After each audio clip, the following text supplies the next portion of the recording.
सभी को नमस्कार। दिल्ली में 4 लाख बुजुर्गों को वृद्धावस्था पेंशन मिलती है। इन 4 लाख बुजुर्गों को जिनको वृद्धावस्था पेंशन मिलती है, 1 लाख ऐसी पेंशन है जिसका कुछ हिस्सा केंद्र सरकार से आता है। 3 लाख पेंशन पूरी तरह से दिल्ली सरकार देती है। 1 लाख बुजुर्गों को ऐसी पेंशन मिलती है जिसमें से कुछ हिस्सा दिल्ली सरकार से आता है और कुछ हिस्सा केंद्र सरकार से आता है। पिछले 5 महीने से इन 1 लाख बुजुर्गों को पेंशन नहीं मिल रही थी।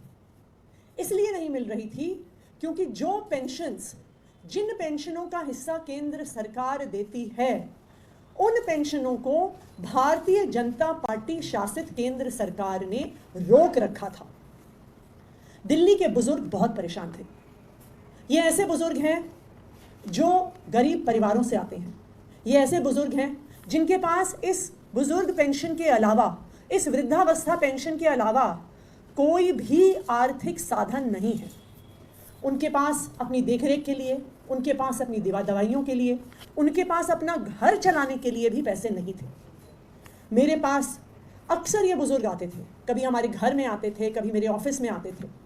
ये बुजुर्ग हमारे अलग अलग विधायकों के पास जाते थे। दिल्ली के ये 1 लाख बुजुर्ग पिछले 5 महीने से बहुत परेशान थे। इनको लग रहा था कि इनकी देखरेख करने वाला इनका बेटा अरविंद केजरीवाल जेल में है और इसी वजह से उनकी पेंशन रुक गई है और इसी वजह से उनके लिए लड़ने वाला कोई नहीं है, उनको पेंशन दिलवाने वाला कोई नहीं है।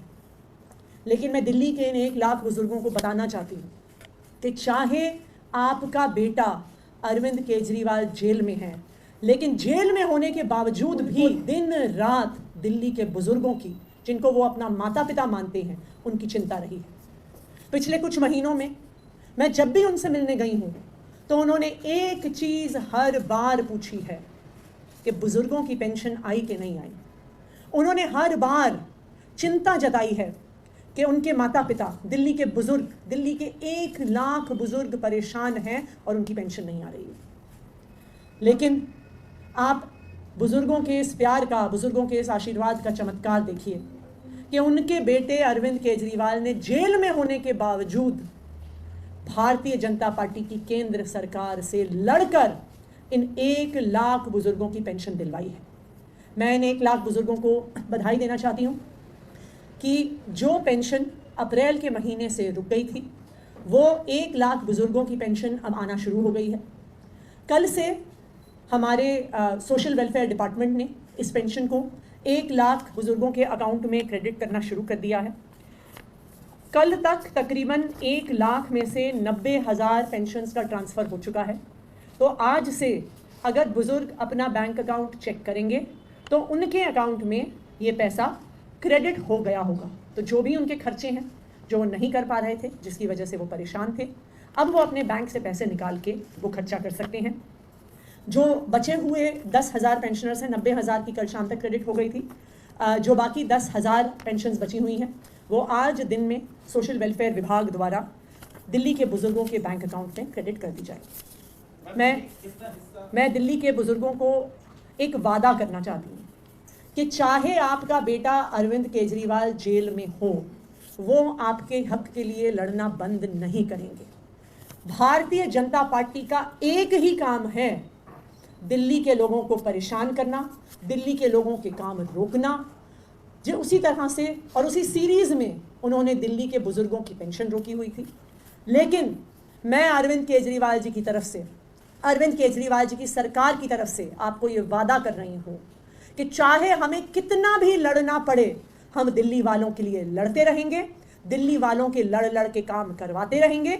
जिस तरह से भारतीय जनता पार्टी की केंद्र सरकार से लड़कर हमने ये पेंशन बुजुर्गों को दिलवाई है, उसी तरह से दिल्ली वालों के जो भी रुके हुए काम हैं वो केजरीवाल सरकार जरूर कराएगी। Thank you. देखिए, 2,500 रुपये की पेंशन होती है, उसमें से 2,200 रुपये 2200 दिल्ली सरकार देती है, 300 रुपये केंद्र सरकार देती है।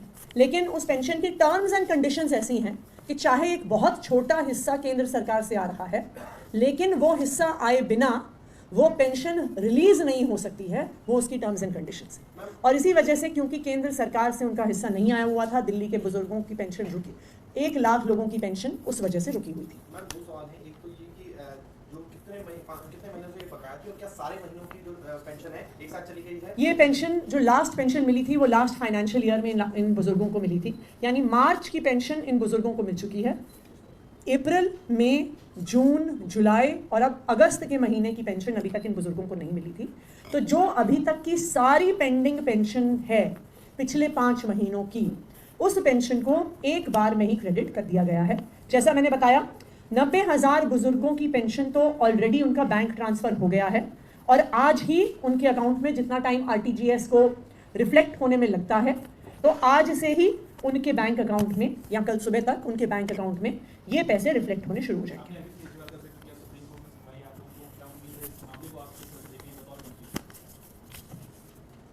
देखिए, सबको पता है कि अरविंद केजरीवाल जी को और उनके पार्टी के अन्य नेताओं को, चाहे वो मनीष सिसोदिया जी हों, चाहे वो संजय सिंह जी हों, चाहे सत्येंद्र जैन जी हों, झूठे मुकदमों में फंसाया जा रहा है।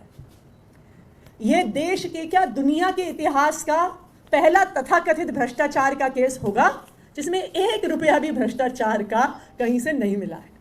लेकिन यह भारतीय जनता पार्टी की साजिश है, अरविंद केजरीवाल जी को परेशान करने की साजिश है, दिल्ली वालों के काम रोकने की साजिश है। लेकिन सबको पता है कि अरविंद केजरीवाल जी ने ना आज तक 1 रुपये का भ्रष्टाचार किया है, ना 1 रुपये का भ्रष्टाचार करेंगे। और हमें उच्च न्यायालय पे भरोसा है कि जिस तरह उच्च न्यायालय ने ईडी के केस में अरविंद केजरीवाल जी को राहत दी है, जिस तरह से उच्च न्यायालय ने मनीष सिसोदिया जी को बेल दी है, जिस तरह से सुप्रीम कोर्ट ने संजय सिंह जी को बेल दी है, मुझे पूरा भरोसा है कि हमें सुप्रीम कोर्ट से राहत मिलेगी।